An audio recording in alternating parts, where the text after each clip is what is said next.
Hello friends, welcome to the channel. पहले video में हमने देखा था कि कैसे रिफ्लेक्शन होता है और रिफ्लेक्शन के लॉज देखे थे। लॉज ऑफ रिफ्लेक्शन में हमने पहला देखा था कि angle i is equal to angle r, और दूसरा देखा था कि incident ray, normal and reflected ray all lie in the same plane. उसके बाद हमने देखा था कि स्फेरिकल मिरर्स क्या होते हैं। मैंने बताया था कि एक बाहर की तरफ पॉलिश होगा और एक अंदर की तरफ पॉलिश होगा। इस तरह से दो तरह के स्फेरिकल मिरर्स बनेंगे और उन दोनों के नाम होंगे कॉन्वेक्स और कॉनकेव मिरर। तो जो ये पहला दिख रहा है जिसमें बाहर की तरफ पॉलिश है, वो अंदर की तरफ से रिफ्लेक्शन करेगा, मतलब अंदर की सरफेस पे रिफ्लेक्शन पॉसिबल होगा ना। तो जिसपे ये केव जैसा स्ट्रक्चर बनता है। केव जैसे इसलिए मैं कह रहा हूँ ताकि आपको कॉनकेव मिरर याद करने में आसानी रहे। तो इसमें केव जैसे यानी कि गुफे जैसे स्ट्रक्चर बनना है, तो ये हो गया कॉनकेव मिरर। अब उसमें रिफ्लेक्शन का फिनोमेना अंदर हो रहा था तो केव बन रहा था।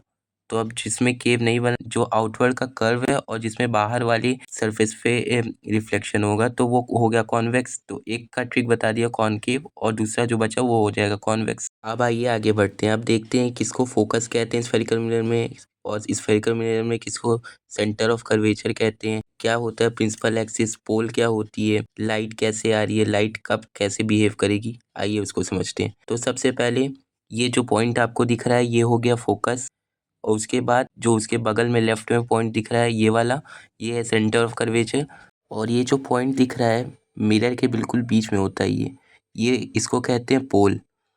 और जहाँ पे प्रिंसिपल एक्सिस मतलब ये एक्सिस, ये वाली, हाँ, इसको कहते हैं, थोड़ी टेढ़ी हो गई, आई होप आप समझ गए होंगे। जहाँ प्रिंसिपल एक्सिस मिरर को कट करती है, रिफ्लेक्टिंग सरफेस को जहाँ पे कट करती है उसी को कहते हैं पोल। तो होप आप focus, centre of curvature, principal axis होंगे। अब देखिए फोकल लेंथ किसको कहते हैं। ये जो लेंथ है इसको कहते हैं फोकल लेंथ। पोल से मेजर होती है फोकस तक। और हाँ, ये जो पीछे वाला सरफेस पॉलिश हुआ रहता है ताकि लाइट की रेज उस तरफ ना ट्रेवल करके चली जाए, वो पॉलिश होता है एल्यूमिनियम या सिल्वर से मोस्टली। अब हमें पढ़ना है इमेज फॉर्मेशन, पर उससे पहले कुछ रूल्स देख लेते हैं। तो पहला रूल आता है कि जब किसी सरफेस से इंसिडेंट रे टकराती है और रिफ्लेक्टेड रे जाती है, तो जो इंसिडेंट रे नॉर्मल के साथ एंगल बनाती है और जो रिफ्लेक्टेड रे नॉर्मल के साथ एंगल बनाती है, वो दोनों बराबर होता है। लॉज ऑफ रिफ्लेक्शन का पहला ही लॉ था, और ये मैंने बहुत बार याद करवाया था आपको पिछली क्लास में, 2 से 3 बार रिवाइज भी करवाया था। और अगर आपको अभी तक नहीं याद है तो प्लीज़ नोट्स बना के सीरियसली रिवाइज कर लीजिए, बहुत ज़्यादा इंपॉर्टेंट चीज़ है।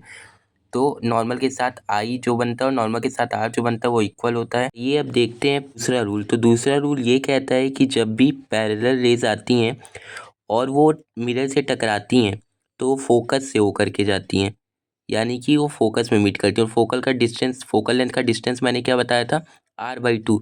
ये अभी आपकी क्लास में बाद में ये पैरेक्सियल रेज के लिए है, यानी कि r/2 ये पैरेक्सियल रेज के लिए, बाद में ये आपको सिखाया जाएगा r-r/2 इंटू सेक आई। आई मतलब एंगल ऑफ इंसिडेंस। और तीसरा रूल इसी का उल्टा है, यानी कि जब भी फोकस से रे ऑफ लाइट जाती हैं तो वो पैरेलल होके जाती हैं मिरर से टकराने के बाद वो पैरेलल ही जाती हैं। तो अब होप आपको तीनों रूल पता हो गए होंगे। अब चलिए एक बार रिवाइज करा देता हूँ। तो पहला रूल क्या था, आप कमेंट्स करके बताइएगा। तो पहला रूल ये था, एंगल आई और एंगल आर हमेशा इक्वल होते हैं, चाहे वहाँ पे कॉन्वेक्स मिरर हो, कॉनकेव मिरर हो या प्लेन मिरर हो, तीनों के लिए angle i equal angle r बराबर होते हैं। और इस पे मैंने पोल भी दिया था यूट्यूब और टेलीग्राम में, उसको ज़रूर अटेंड करिएगा।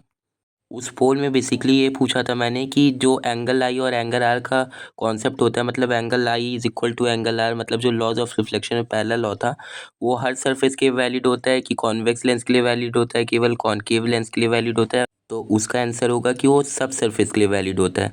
तो आप पोल जरूर अटेंड किया करिए जो मैं देता हूँ, प्लीज़। उसको टेलीग्राम पे भी अपलोड करता हूँ और मैं यूट्यूब पे भी पोल देता हूँ डेली, लगभग डेली ही देता हूँ।